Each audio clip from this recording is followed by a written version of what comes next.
on, tweeting, "I will now officially divide time like this. Everything that happened before at Oprah's speech, everything that will happen after." And NBC, a thorn in the current president's side, appearing to jump on the bandwagon as well with this tweet, eventually deleted, a gif of Winfrey with the text, quote, "Nothing but respect for our future president." NBC clarifying yesterday, a tweet about the Golden Globes and Oprah Winfrey was sent by a third-party agency for NBC Entertainment in real time during the broadcast. It is in reference to a joke made during the monologue and not meant to be a political statement. We have since removed the tweet. What I know for sure is that speaking your truth is the most powerful tool we all have. So I want all the girls watching here and now to know that a new day is on the horizon. I just don't think I really have the inclination to do it. I love what I'm doing. I really like it. Also, it doesn't pay as well. No, it doesn't. But, you know, I just probably wouldn't do it, Oprah. I probably wouldn't, but I do get tired of seeing what's happening with this country. And if it got so bad, I would never want to rule it out totally. Now, Oprah has not ruled it out either, though her pristine image may take a hit if she gets into the ring. Conservative Ben Shapiro quickly dismantled her speech within minutes, tweeting, "There's no such thing as your truth. There is the truth and your opinion." And he also noted that she said nothing about Harvey Weinstein because, as you look, there are these photos now on social media, Winfrey posing with the disgraced Hollywood producer Harvey Weinstein in recent years, raising new questions about why she and others in Hollywood did nothing for so long. By the way, 11 years after that 1988 interview that we showed between Winfrey and Mr. Trump, the president did a 1999 interview with Larry King in which he declared that if he ran for president, his #1 choice for vice president would be Oprah Winfrey. He said she was a, quote, "terrific woman and very special." Martha? Very special. We're going to show that in just a second. Ed, thank you very much. Good to see you. Here now, the aforementioned Ben Shapiro, editor-in-chief of the Daily Wire, who wrote today's 5 reasons why Oprah would win and 5 reasons why she could lose. Ben, good evening. Good to see you as always. You know, we thought that a matchup between Hillary Clinton and Donald Trump was going to be fascinating, and indeed it was. But this could be a whole new level. No question. I mean, Oprah Winfrey is the most well-known person probably on planet Earth outside of President Trump, so you'd have 2 of the most high-profile people in American history battling it out. She obviously is another self-made billionaire. She has cultivated particularly female audiences for the last 30 years. She's a television star. She has a really great personal story. On the other hand, she is a conspiracy theorist. She is on the far left. And her image as sort of uniter, not a divider, would certainly take a hit were she to get political. It's one thing for President Trump, who basically has been hit with every piece of mud and emerged unscathed, to run for re-election. Oprah Winfrey is basically seen as this almost angelic figure in American pop culture, and if she is hit at all with any sort of scandal, it may not affect her quite the same way. If you want to move from a place where 90% of people love you to a place where 50% of people hate you, quickly move into politics. Yeah, I mean, Donald Trump has certainly witnessed that himself during his transformation from being a private citizen to being president of the United States. Do you think, you know, when you look at America as a society, are we living in a world where you almost have to be a celebrity? You look at all the people who've thrown their names in the ring, you know, Mark Cuban, Kanye West has talked about it, The Rock has talked about it, and, you know, you start to wonder if you're living in this sort of, you know, freakish parallel universe lately. I think there's some truth to that. I think the idea that high name recognition makes a difference, particularly in primaries, is absolutely true. Can you imagine Oprah Winfrey losing primaries to Joe Biden? I can't. I think that if Oprah Winfrey runs against a bunch of typical Democratic politicians, they have a very hard time knocking her out of the race. Obviously, Republicans couldn't knock Donald Trump out of the race, and he was less of a celebrity than Oprah Winfrey is. I think it's because Americans have this sort of dual-track mind when it comes to what they think the president does. On the one hand, we think that the president is there to do policy and engage in policy we like. And then there's really what we think the president does, which is say stuff, right? When we think of people who say stuff, we tend to think of celebrities. We tend to think of the people who are on our TVs all the time. We think of these people as sort of the figureheads on the prow of the ship of state. And in that sense, if there are people who are very famous and we've already made our decisions about them, it's a lot easier for them to survive the slings and arrows than politicians who we may not have ever heard of and who can be taken down with a single scandal. Remember, in 2012, Rick Perry was basically knocked out of the primaries because he had mandated that Gardasil be used, right? A vaccine for a particular type of cancer for young girls. That knocked him out of the primaries in 2012. Donald Trump got hit with everything, including the kitchen sink, and he won the election. It's unreal. When you take a look at this potential matchup, you've got Oprah Winfrey, who I think would be so embraced by Democrats that she probably wouldn't be standing up there with 17 other candidates. I mean, when Donald Trump tried it, everyone just laughed at him. They thought he was not going to last, wouldn't make it through the summer, wouldn't make it through the fall. I mean, that's the very different dynamic here, Ben. I think that's true, and I think Democrats also have a way of anointing candidates that Republicans simply have not had. In 2016, obviously, they anointed Hillary Clinton. In 2012, in 2008, rather, they thought about anointing Hillary Clinton, and then Oprah Winfrey is the person who helped push Barack Obama over that finish line. So I think the chances are actually pretty good that if Oprah decided to run, she'd win the nomination. In a general election, I do have my doubts as to whether she would actually defeat the president. The last poll that I saw was from March, and it showed Oprah defeating Trump something like 47-40. But those aren't incredible numbers for Oprah. She has, I think, 49% approval versus 33% disapproval.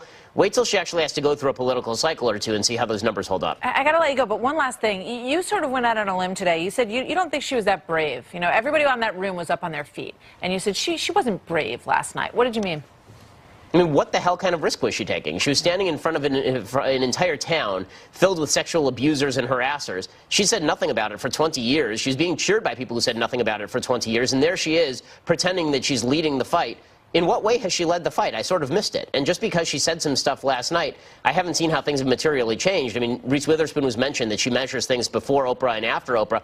What changed after Oprah? Oprah said a bunch of stuff. Well, I was under the impression that most of us agreed with that stuff when this stuff first broke, and she lauded the Hollywood Foreign Press Association. Where were they reporting on the sexual harassment and abuse scandal for the last 20 years? It is literally their job to cover Hollywood, and yet it took the New Yorker and Ronan Farrow to uncover all this stuff. Where was the Hollywood Foreign Press Association that was receiving such plaudits at the hands of Oprah Winfrey? Again, a woman who is good friends with Harvey Weinstein, being cheered by Meryl Streep, a woman who's gave a standing ovation to Roman Polanski. Yeah, but there's a circle of support that ignored everything that you just mentioned so potently. Ben, thank you very much. Great to see you tonight. Thanks a lot.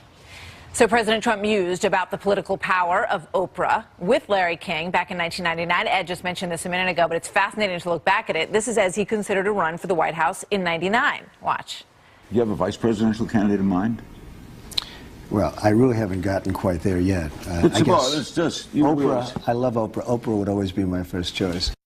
Would she be someone, I mean, kidding aside, that you might think about? If she'd do it, she'd be fantastic. I mean, she's popular, she's brilliant, she's a wonderful woman. I mean, if she'd ever do it.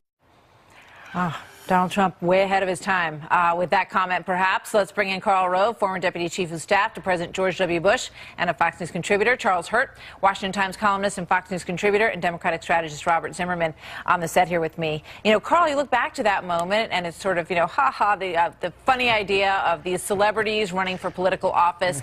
I think it was quite forward-thinking, actually, looking back at Donald Trump to say, you know what, she'd be a heck of a candidate, and so would I. Well, yeah, exactly. But Donald Trump tapped into something, and I'm not certain that Oprah Winfrey is in the same position. People were very concerned about the change, the rapid change in our country. They were concerned that the political elites were not listening to them, and they rallied behind Donald Trump and gave him about 47% of the vote in the Republican primaries. I'm not certain Oprah Winfrey can tap into that same tap into a similar vein of enthusiasm other than anti-Trumpism. And frankly, look, if this is the best the Democrats can do, elections tend to be reactions to the last election. I think the next election, the best avenue for the Democrats is to say he wasn't up for the job. He had not demonstrated the ability to get things done. We've got somebody who's demonstrated the ability to get things done. Here, what they're saying is if you like that kind of outsider, let us give you another outsider, neither of whom had any experience in that kind of field life activity. But Robert, I have to wonder if what happens is Democrats look at Hillary Clinton and say, well, you know what, she was a terrible candidate, but wow, Oprah Winfrey? I mean, all bets are off. Well, as a matter of fact, to Carl's point, when you look at candidates who got things done, you can point to Oprah Winfrey as a woman who came from abject poverty and built an empire without a loan from her father like Donald Trump had for $1 million, a woman who was the victim of sexual assault and sexual harassment, unlike Donald Trump, who was accused of that, and she's spoken to it and empowered women to stand up and fight back, and a woman who really spoke, and this is the most important point, a woman who spoke with a sense of inspiration and empowerment last night. It's a mistake to define what we're witnessing today in conventional political terms. The reason she's an antidote to Donald Trump is because while you see Republicans and Democrats condemn the kind of vitriol and hate and divisiveness from the Trump White House, she spoke with a sense of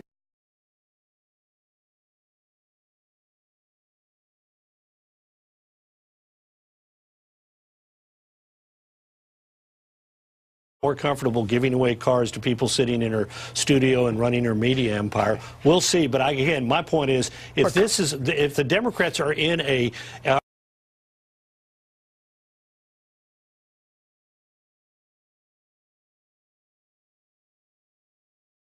fit of enthusiasm. If Zimmerman is becoming the New York State chairman of Oprah for president, this is a sign of how desperate the Democrats are, how thin their field is, Carl, how weak their bench is, and how eager they are to grab the first celebrity who comes along and stands up in front of, as Charlie said, an audience that was totally on her side, totally with her on the issue of harassment. But Carl, and as Ben wait a said, minute. The Republicans thought they had such a deep bench going into 2016. They had all of these guys across, and they did, but they couldn't cut it. And Donald Trump won. But you know what? Here's the real it's difference, because Carl. Donald Trump. It was because Donald Trump had political chops, and maybe Oprah Winfrey will have. I just seriously here's the real difference, I think Carl. this is a parlor game moment where Democrats are so desperate. This is the best they can come up with, and they're going to hold on to it as long as they possibly can. The Republican Party looks like a restricted country club that's catered by Meals on Wheels. You've got a Democratic Party that has diversity, that has talent. You have people. It's not about celebrity. It's about accomplishment. It can be Andrew Cuomo, the governor of New York, who has a record of achievement, or Joe Biden, who can speak to that, or Oprah Winfrey.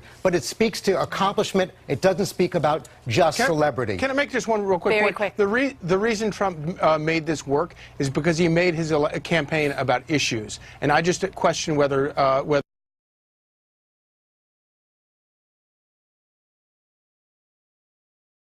that's something that Oprah Winfrey will be able to pull off, too. Thanks, don't bet against Oprah, Charlie. Great to see you all. All right.